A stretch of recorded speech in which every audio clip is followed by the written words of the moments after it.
Start streaming. I do. I do want to start streaming. Your event is starting. Okay. Okay.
Yeah, baby. Marcus Conte reporting live like a mofo. Live, chilling like Bob Dylan. How you doing, man? Marcus Conte reporting. My guest. Stand by. Trying to pull this live stream shit off. Just be patient. Be patient. Technical difficulties. Please stand by. And my friend. Let me see what we got here. Marcus Conte reporting live. Trying to get this shit together. Let me know if you're out there, man. Just give me a thumbs up if we're streaming live right now. Vinny, give me a thumbs up, will you, mate? Give me a thumbs up, man. Thumbs up. I think we're live. Just give me 1 second right here. And I don't know why we're not. There we are. There's my brother from a different mother, Lee Camp. What's up, Lee? How you doing, man? How are you, man? What's up? How are you? Doing good, man. Doing pretty good, man. So what do you think, man? Bernie is like soft like a marshmallow. It's 2020. Remember 2016? It was like we were full of hope. We thought that we were going to get a fair shake. You think we're going to? What's different this time? It's looking. I disagree with you. I did not think we'd get a fair shake last time around. There's just. I mean, it's sad to watch it all happen again in slow motion, but I think people need to be ready for a million ways to Sunday. They're going to continue to rig this thing against Bernie Sanders, but really it would be against any true progressive that were to run for president. And we saw it in 2016, and literally the DNC ultimately said in court that they have the right to rig their primary. It is their God-given right. They called it their freedom of speech to rig their own primary, and they have not backed off that. So, in just a day, a Politico article came out saying that certain DNC members were discussing bringing back superdelegates for the first vote, meaning they had now one of the only changes they made between this year and last time around is that they said superdelegates would only get to vote on the second vote in the convention, meaning you'd have to have a brokered split convention in order to get superdelegates involved. However, now they're discussing going back on that rule and getting superdelegates in the first voting to undermine Bernie Sanders. So I don't know whether that'll happen or not, but it's just yet another thing that they're doing to try and make sure a true progressive does not get into the White House. Yeah.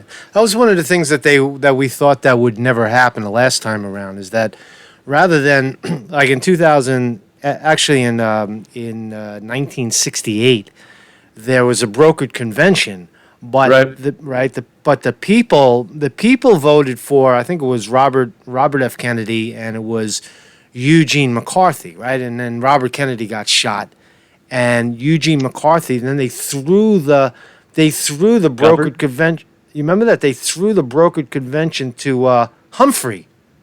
You remember that was the first time in recent history that the Democratic Party actually threw an election to someone who never got a vote.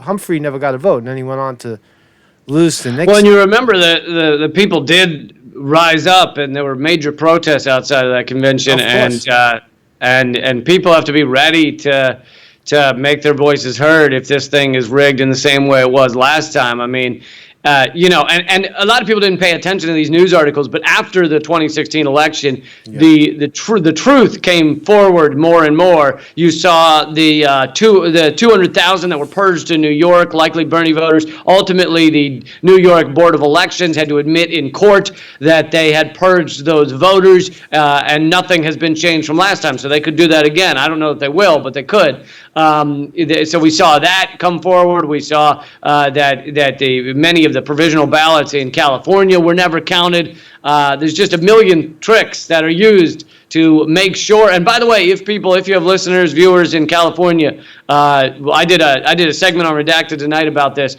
They have to make sure that if they are independent or they're quote unquote no party preference, first of all, make sure you're not signed up for the American Independent Party, because that's like a neo-Nazi party.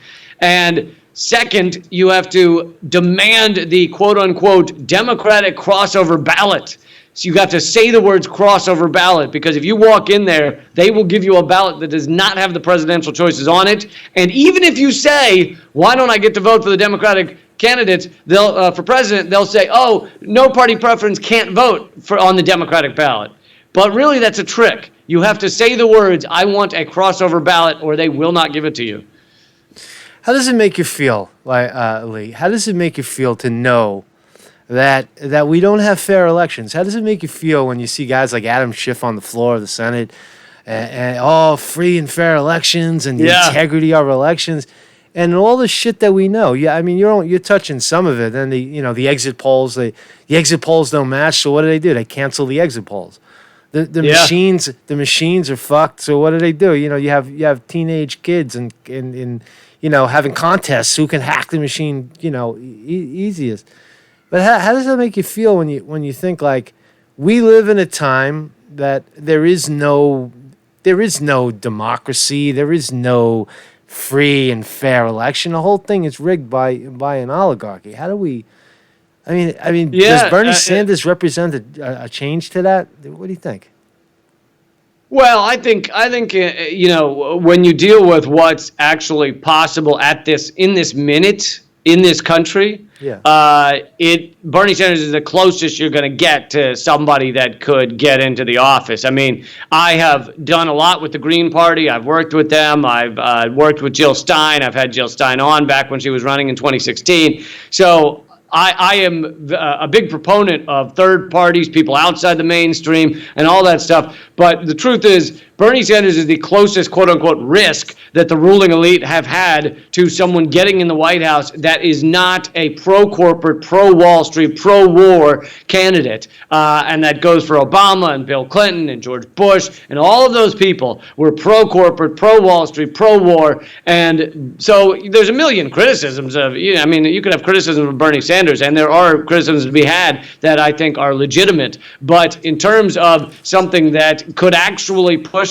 the Democratic Party to be something more like a New Deal kind of party, it's Bernie Sanders is the only one that has proven he'll do that over a span of many years. Even if you wanted to say like, oh well, Elizabeth Warren stood up to big banks. Yeah, Elizabeth Warren also used to be a Republican. She also was a corporate lawyer defending Dow Chemical and against women who had breast cancer. She has had many different manifestations. She has not been the same person for many years. So if you want to look at somebody who's been standing for the same things for many years, I think that is true for Bernie Sanders.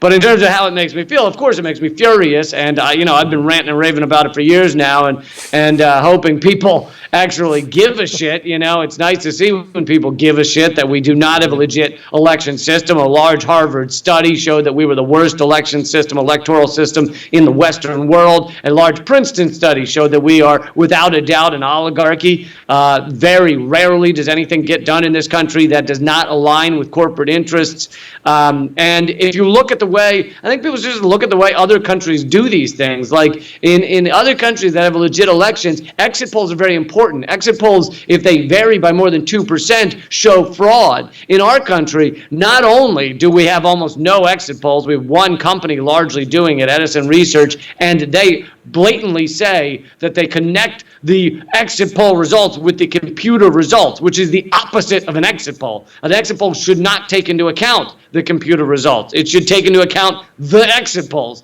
That's the whole point of it. And so they blatantly say they have basically rigged exit polls. And then when they do vary by more than 2%, which they often did in the last primary, we just ignore them, or New York Times calls it fake news or whatever. So we have a system that is outside of the norm, even when you just look at other countries that have legit elections.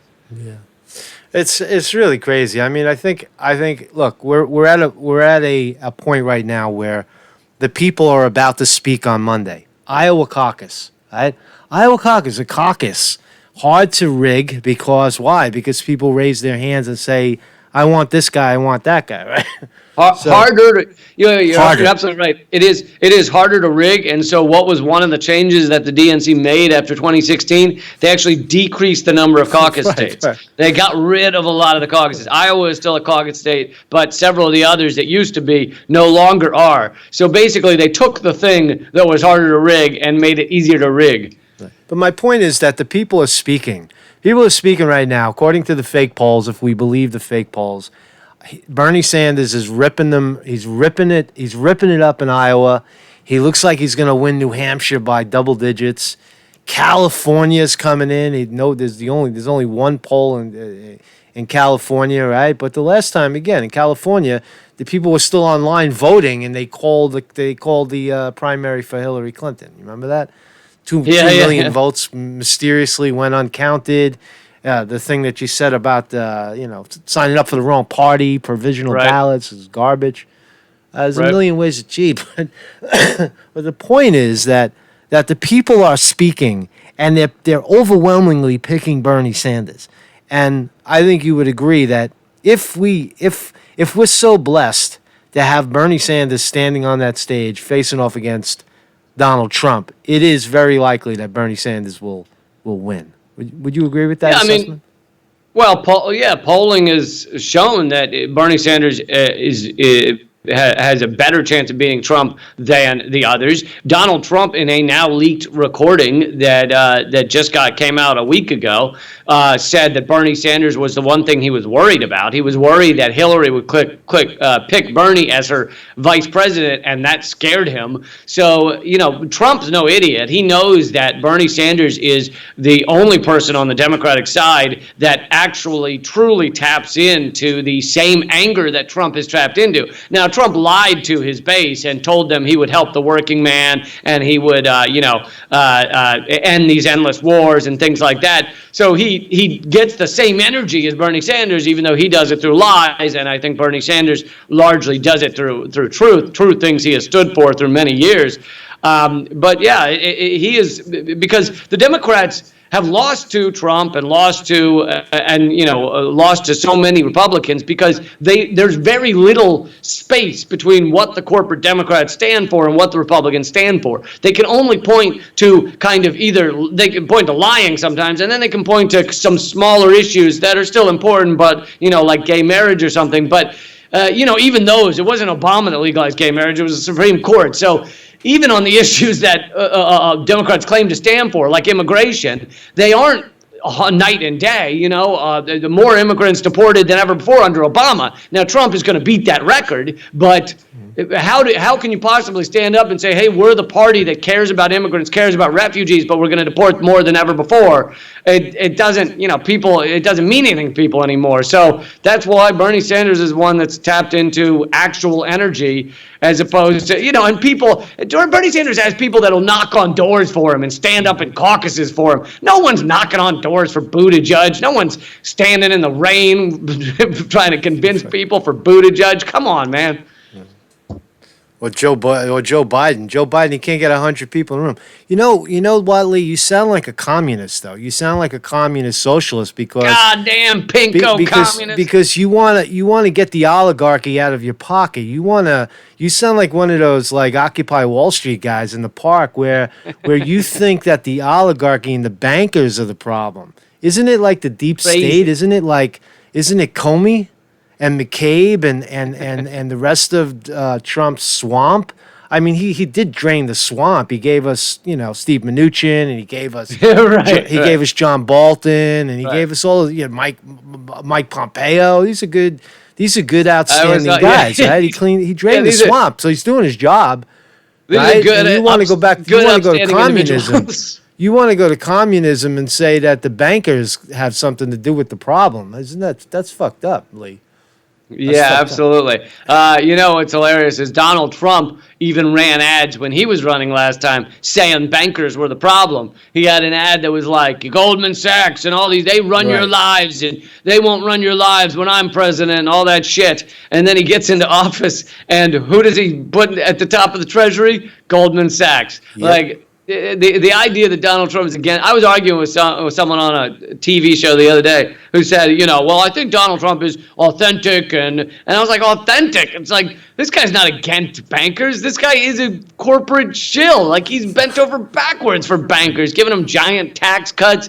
That's not authentic. So, and you know what I talked about on my show, Redacted Tonight, that airs this evening, is the corporate debt bubble is larger than it's ever been before. Meanwhile, the big banks, like CEO Jamie Dimon of the of Morgan Chase, the CEO, just said that. Chase, JP Morgan Chase. That's the CEO of that. He just said that socialism is the real problem. Well, where is the largest example of socialism than the massive bailout that we gave his bank, billions upon billions of dollars in the last crisis? All right, big banks benefit immensely from taxpayer dollars. They are the massive welfare queens of our system. And even Bloomberg News reported a few years ago that if you count the subsidies big banks get by the breaks they get from our central bank, from the Fed, they actually get equivalent to what their profit is each year. So without taxpayer subsidies, big banks would nearly not be profitable. And so they are the largest socialist entities in our country, or one of them, other than our military. And so for them to run around and be like, "Oh, socialism's the problem," it's like, screw you, man. Yeah, but what happens, if you tax them, Lee, if you tax the corporations and you tax the banks, they're gonna take their business and go overseas. They're gonna leave. That's what people tell you. And isn't it true that they've already left? I mean, look, most banks, in my view, the banks are on life support already. They borrow money at 1% or 0% or -1%. They don't pay it back, and then they lend it to you at 23%, 27%, 35%, right? It's like they can't fail, but the American people can suck wind. People should look into public banking. Public banking just got passed in California. Governor Newsom just signed it into law, and so they're working on creating the first public banks. And I know that might not mean much to people, but big banks, what they do is they take all of the community's money, they invest it in oil and weapons contracts. They do not benefit the community. Any profit is shipped away. They are not adding to communities at all. They take your money and gamble with it. And if they lose that gamble, we then bail them out. Public banking means that the bank invests in the community and actually benefits the community. And if you look at the banks that did not have trouble in the last crisis, one of the big ones was North Dakota, because North Dakota is the only state that has public banking set up. Now, California has legalized it, so hopefully there'll be public banks in Los Angeles soon. But right now, North Dakota is the one to look to, and they have had some of the sturdiest, crisis-averse banks in the country, because they're not these fucking profit-hungry parasites that gamble all this money, and then when they lose, turn around to the American people and say, "Hey, give us everything to fund us." Yeah, man. So Bernie Sanders, I think you would agree that we've got one more shot. We've got one more shot. If Bernie Sanders can pull it off, if Bernie Sanders could get through the finish line, and I don't mean face off against Trump and have an election there. I mean, if he could get through the dirty Democrats, they're going to rig him at every step of the way. We know it. We're coming into a convention. If he doesn't get 50% of the pledged delegates, it's very likely that they'll stick a knife in his back. and they could overturn the will of the people.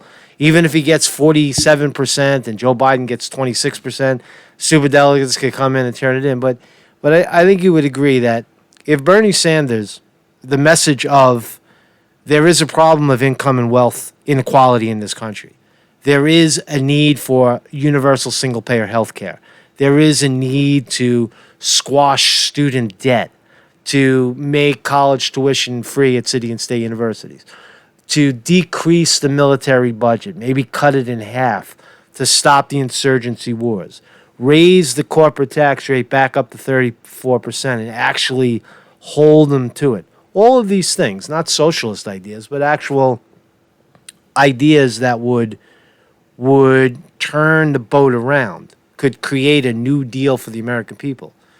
If not Bernie now, right? If not Bernie now, who in the future? What do we have to look forward to in the future?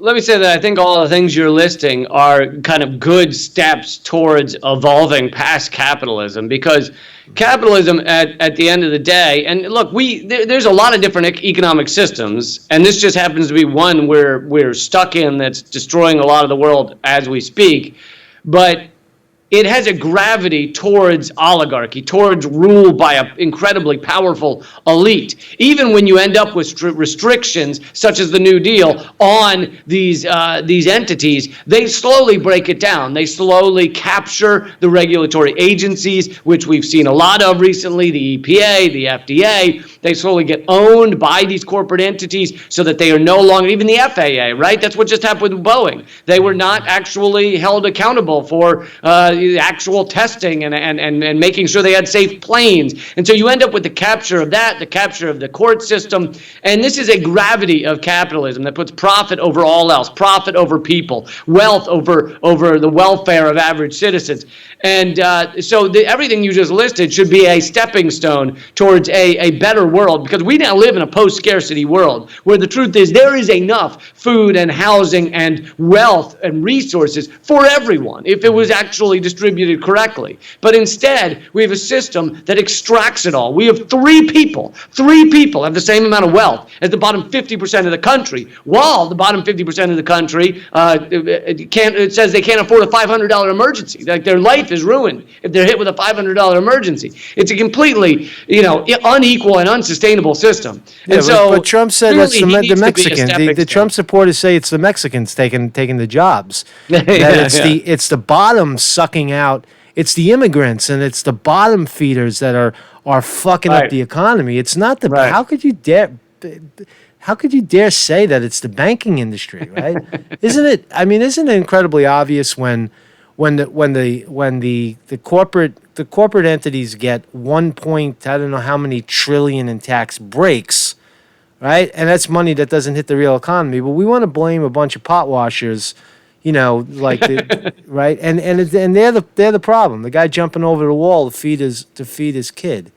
Well, right? You're absolutely right. And what's amazing is these tricks, like you're talking about, blame the immigrants, blame sometimes black people, blame other countries, Iranians, Russians. These tricks have been around forever, right? Like, you can look back, and they were accusing anybody left of center of being Russian back in the 50s and the 60s. Martin Luther King was called a communist endlessly by our ruling elite. So these are not new tricks. They are very old tricks. They separate us. They divide us. They tell us, hey, don't work together as working people. Instead, point the finger at the other person. Point it at the person who doesn't have the same skin color. Point it as the person who has a different sexual preference. Whatever it is, just separate us. Make sure we're fighting each other. Sometimes they'll just do it with a type of job, like, how dare teachers get good health care? They're the problem. Like, telling us to hate on each other when in fact we should be united against the incredibly wealthy, against the power elite, against the media elite.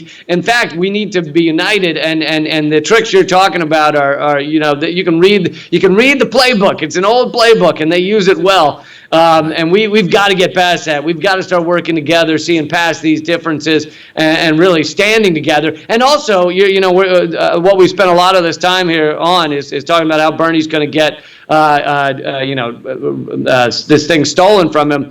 is people have to start planning for what the plan is when that happens. Because if you just sit there and then the day it happens, you go, oh man, that was crazy. That's not enough. Like, people got to start planning the actions, the protests, whatever it is that is going to be the response for when this thing gets stolen. Otherwise, everybody will be sitting there with their thumbs up their ass when the day comes, and it's coming. You know, the DNC is doing everything they can.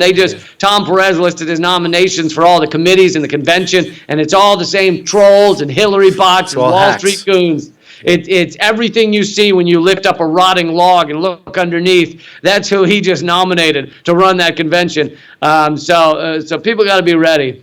Right. It's really crazy. I mean, we're living in crazy times. You want to believe that there is hope on this time around, you know. But I think it'll be. I think you might agree that by Super Tuesday, when California votes, when Texas, I think Virginia's in there, Massachusetts, some big states are going to all go on Super Tuesday. So we might not. I mean, that'll be 40% of the vote will be in.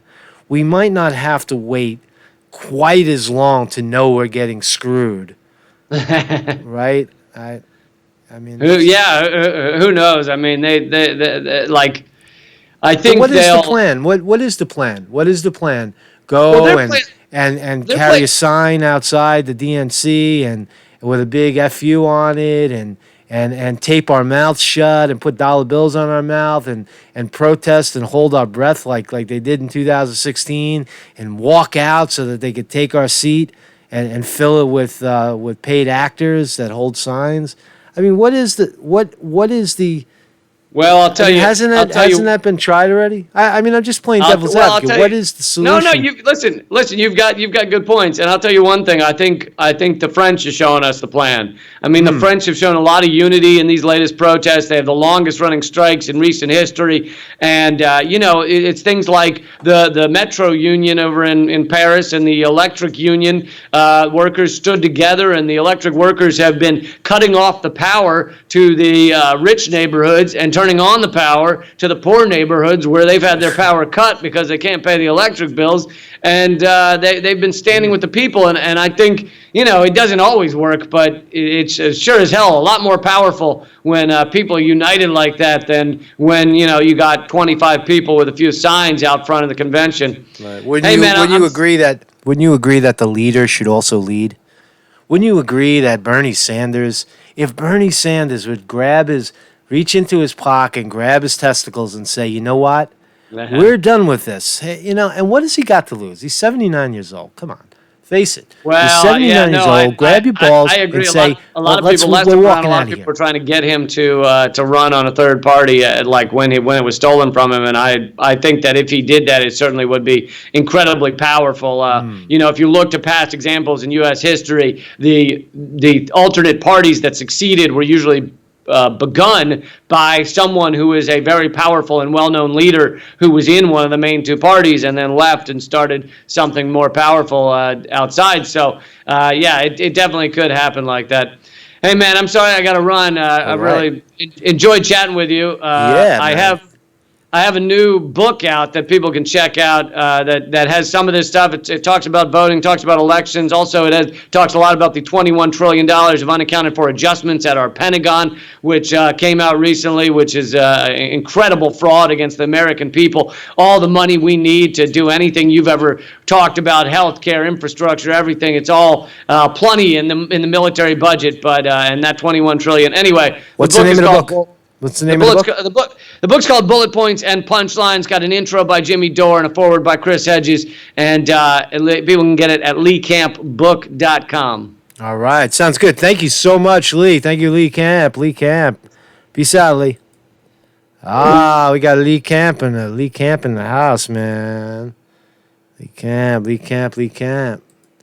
So, Lee Camp is still talking over there. So, Marcus Conte reporting. Oh, shit, man. Fucking dope, man. We got that Lee Camp on the phone there. Lee Camp on the... So, what do you think, man? That's my... Look, I'm all Bernie right now. I'm all Bernie. I'm a socialist, man, right? That's what I am. I'm a socialist. What's up, Sterling Price? What's up, Lee Veltman?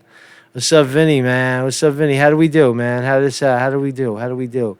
Lee Lee's a good guy, man. Lee is a statistical anomaly. He's got all these stats in his head. He knows this shit inside and out, man. He's been around the block for a long fucking time, man.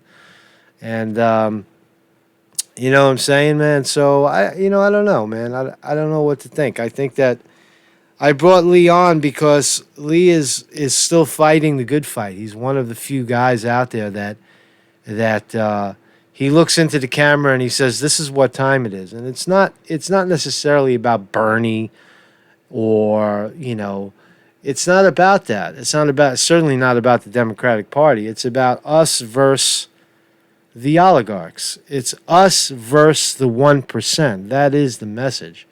And if not Bernie, who is what, is basically what I'm trying to say. So anyway, whatever, man. Call me a socialist 500 times, man. I'm in the camp with I'm in the Lee camp. So that's all I really got right now. I just wanted to put that on the record. Get Lee on the record there, and tell us what time it is. So I guess I'll take you out, man. Let's take you out with a little shit while we're here, man. While we're here. Oh baby, oh yeah, la la la la, yeah. Come on, Bernie. Bernie, Bernie, bro.